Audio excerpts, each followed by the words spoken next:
Okay, so let's jump from our team here into a couple of examples so that we can see how we might start breaking down the needs of the individuals in the team and how we're going to manage that from a team perspective.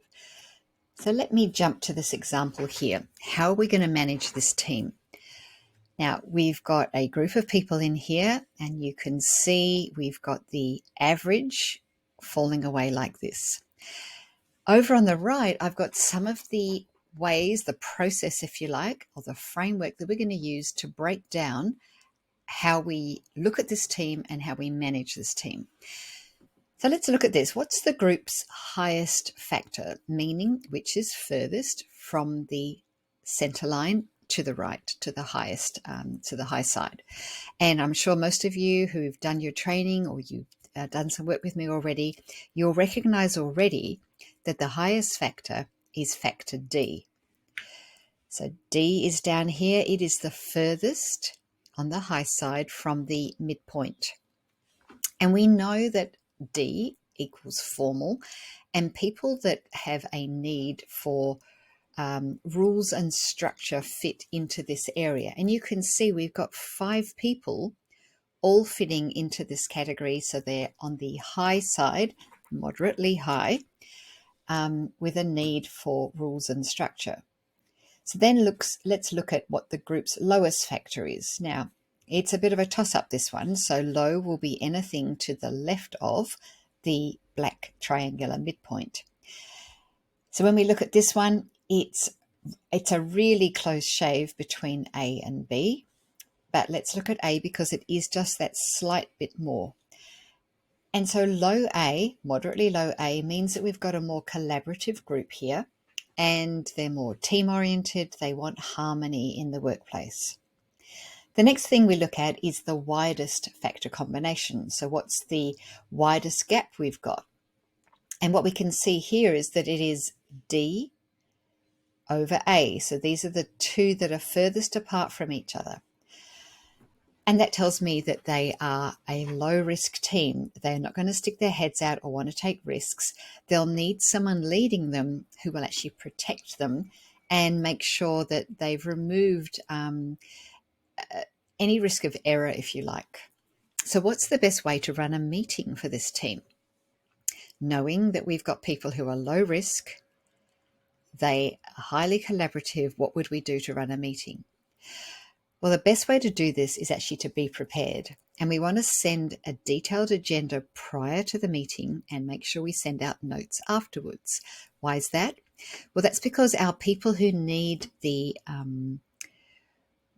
rules and structure will want to know how this meeting's going to pan out. What do I have to prepare for so that I can come prepared, because I like to feel like I know what I'm doing in a situation like this. How would we communicate with them as a whole? Well, we're going to make sure that we provide lots of clarity, remembering these people want rules and structure. They want clear expectations. So we want to make sure that we're giving them detail and clear expectations. We're going to need to describe what great looks like in terms of a team. And we're going to need to make sure that we're very clear on what each person's role is. So we're going to use things like team and we and collaboration language, because we also know that they're a collaborative group. Remember, their A was low, and they'll want to think about how do we do this as a team? This is not a group of gung-ho individuals.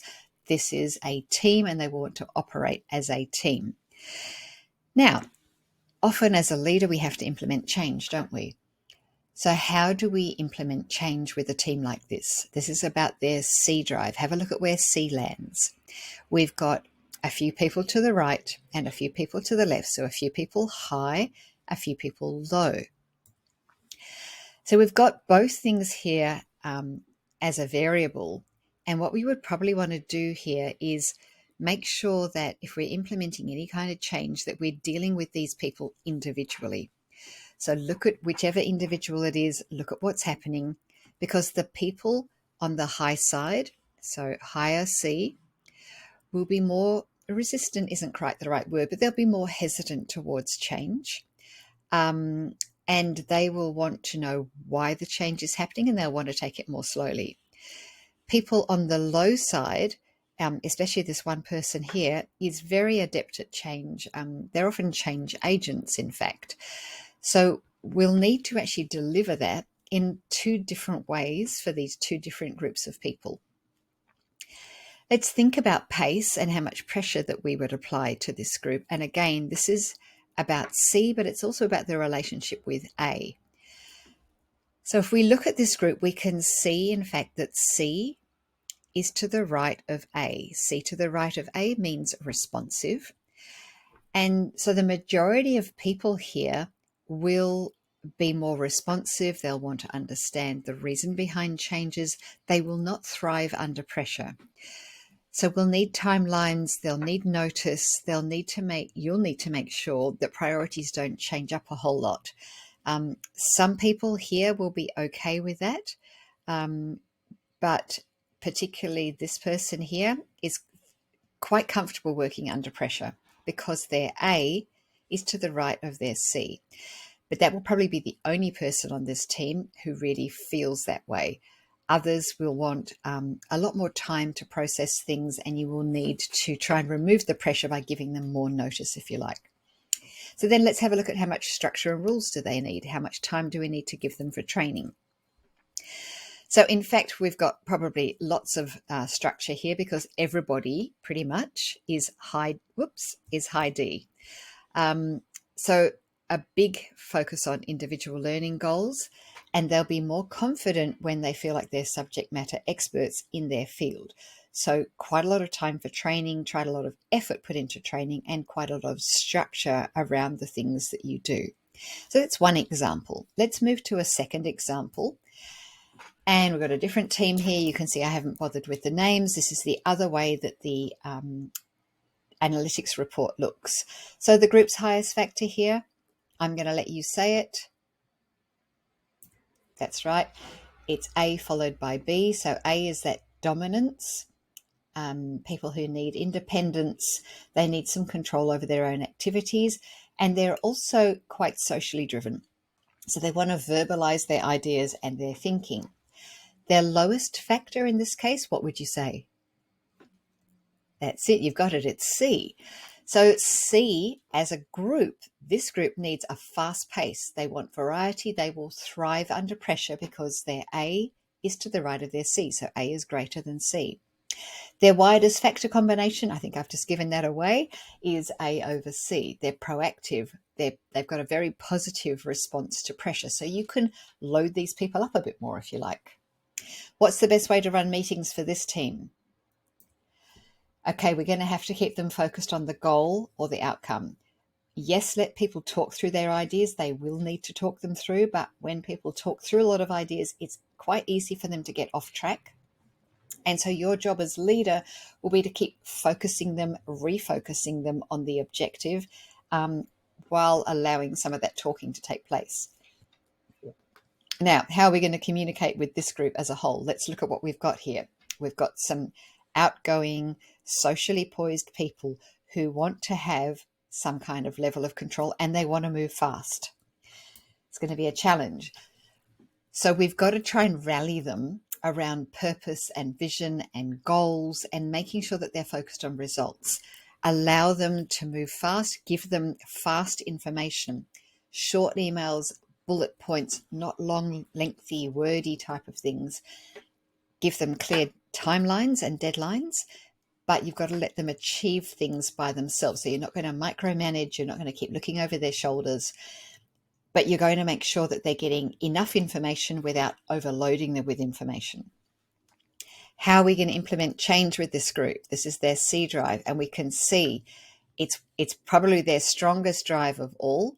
Low C means fast pace, and they're going to be open to change. Sorry, there's just a point there that's popped up that says one-on-one focus on individual goals if we're communicating with them. So implementing change, they will want to generate change ideas. They'll want to drive change, but they may not be able to commit to the repetition or the process that's required around long-term change, in which case we're probably going to want to harness some other members of the group to help us with that process. Even down here in D, people who will actually help us document a process change. So I think most of the people in this group are going to want to drive change. They're going to be out the front, but they might not want to follow through on it. So you're going to have to manage that as their leader. What pace will we operate at? How much pressure are we going to apply here? Well, the majority have their A to the right of C, so A is greater than C. The right amount of pressure, lots of goals, and independence to work at their own pace because they want to have that control. So you can work at quite a clip here, if you like, with this team. And finally, how much structure and rules do they need? How much time do you think they need to train? You can probably guess from some of the other answers that we've got. Let me just see if I can hide that for a minute. Let's go back there. So there's a variety of high and low end structure because we're looking at the people that we've got here. You can see that letter D lands right on the midpoint. So you can leverage this, but getting the high D members to put structure in place when needed, because they'll be the ones that need the rules and structure. These people will feel more like freewheeling it. And in terms of training, allow these people to delve deeper into training so that they're building their subject matter expertise. And this group here are pretty good in ambiguous situations. So in terms of training, they will probably dig out their own training. They'll do some self-paced kind of stuff. You just need to keep throwing things in front of them. So that's how we would manage a team that looks like this. And I'm going to put all of this breakdown into the PI Power Half Hour so you can go through it with your own set of data, your own factors here, and you can try answering all of those questions.